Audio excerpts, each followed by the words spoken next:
ফরিদপুর শহরের ঝিলটুলিতে রাস্তায় প্লাকার্ড হাতে স্ত্রীর অধিকার আদায়ে এক তরুণী অবস্থান নেয়। ওই তরুণী ও তার আত্মীয়দের মাধ্যমে জানা যায়, ফরিদপুরের মধুখালী উপজেলা স্বাস্থ্য কমপ্লেক্সে কর্মরত ডক্টর ফারহান তানভীর ও তার মধ্যে দীর্ঘদিন প্রেমের সম্পর্ক ছিল।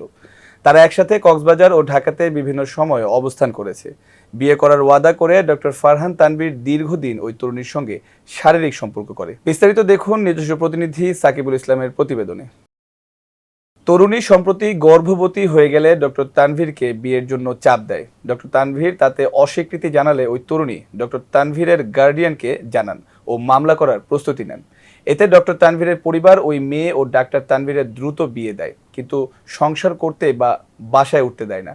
ওই মেয়ে বাসায় গেলে তাকে মারধর করারও অভিযোগ পাওয়া যায় পরিবারটির বিরুদ্ধে।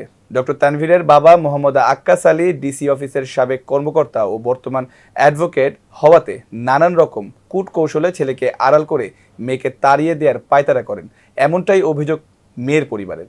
তাই বাধ্য হয়ে ওই তরুণী প্লাকার্ড হাতে ডক্টর ফারহান তানভীরের বাসার সামনের রাস্তায় অবস্থান নেয়।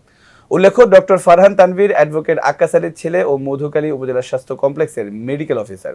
তার ডাক নাম তানজিম। ইতিপূর্বেও ওই ডাক্তার বিয়ে করেছিলেন ও বিভিন্ন নারী কেলেঙ্কারির জন্যই তার বিবাহ বিচ্ছেদ ঘটে বলে জানা যায়। আমাদের পরিচয় মেইনলি ফেসবুক থেকেই হয়েছে। তারপরে পরিচয় থেকে সম্পর্ক, সে বিভিন্নভাবে বিয়ের প্রলোভন দেখাইছে, পিলের প্রলোভন দেখে আমার সাথে শারীরিক সম্পর্কও করছে। যখন বিয়ের ব্যাপারে আমরা প্রায় 9টা-10টা পর্যন্ত থাকি, আমরা ওসির সাথে কথা বলতে চাই, বাট ওসি সেদিন টাইম করতে বের করতে পারে না। তখন আমরা পাবনাতে ব্যাক করি এবং বলা হয়েছে যে আমরা বাবা সহ আসলে সে ওসির সাথে মিউচুয়াল করে আমাদের সাথে কথা বলবে। আলটিমেটলি এই যে 2 দিন 3 দিন সে প্রেসে, তারপরে এনএসআই প্লাস ডিজিএফআই সব জায়গায় দিয়ে সে আমার নামে উল্টাপাল্টা কথা বলে যে আমি ব্ল্যাকমেইল করে তাকে বিয়ে করছি। আমার তার কাছে এটাও করছেন যে আমি তাকে কিসের জন্য ব্ল্যাকমেইল করলাম, যেখানে আমি তার কাছ থেকে একটা কাবিন নামার টাকা পর্যন্ত পাইলাম না, একটা কোনো কিছু পাইলাম না। আমি তো তাকে চাই, আমার তো টাকা পয়সা দরকার নেই। ডাক্তার সেও ডাক্তার, আমিও। সে তো গভর্নমেন্ট জব হোল্ডার, আমি তো গাইনি কনসালটেন্ট। ওর থেকে টাকা তো আমার কম না, আমি তো টাকার জন্য ওকে বিয়ে করি নাই।